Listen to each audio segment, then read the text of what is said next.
La marque Didier Fabrice Messan vous présente la une du quotidien Matin Libre. Bonjour. Mercredi 7 avril 2021, le quotidien Matin Libre a titré en manchette Bénin. Après les manifestations d'hier, talons en place. Aujourd'hui, 7 avril 2021, cela fait 24 heures que l'opposition radicale a lancé un appel aux manifestations pacifiques pour contester la prorogation du mandat du chef de l'État et le contraindre au dialogue. Depuis la nuit du 5 avril, après 01, des mouvements ont été observés dans plusieurs localités du pays.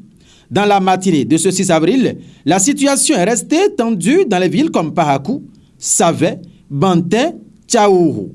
Des dégâts matériels ont été constatés dans ces villes. Ceci, contrairement à l'appel à la non-violence, la non-destruction de biens publics et privés lancé par des leaders de l'opposition pour qui les biens publics et privés construits avec des ressources et sacrifices importants ne doivent pas être saccagés.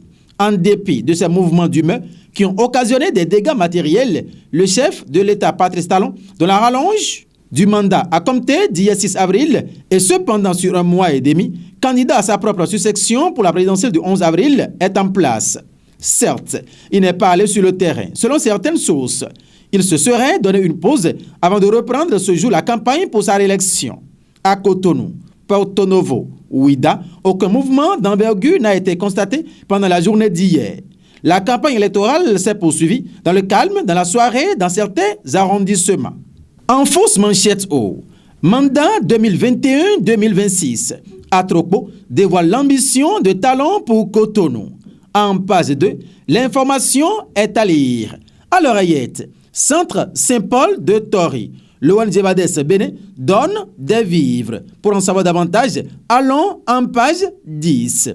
Campagne électorale. Un aperçu des projets des duos sont à retrouver aux pages 6 et 7 du quotidien Matin Libre dans sa livraison de ce jour.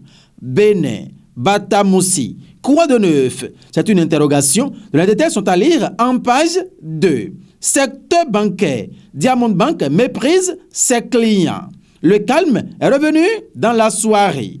Cotonou, la campagne électorale s'est poursuivie. Timide réaction à Porto Novo sont là entre autres titres dont les détails sont à retrouver en page 2 du quotidien Matin Libre dans sa livraison de ce jour. En fausse manchette bas, observation de la présidentielle 2021. La COSEP outille les formateurs et pour finir, active sur le terrain malgré le soulèvement. Prudencio conquiert Godomé pour Talon. Pour en savoir davantage, allons en page 10 du seul quotidien béninois qui est immédiatement disponible dans les kiosques à Cotonou et à Parakou déjà à 7h du lundi au vendredi et allons en page 10. Mesdames et messieurs, merci de nous avoir suivis et bonne journée à chacun et à tous.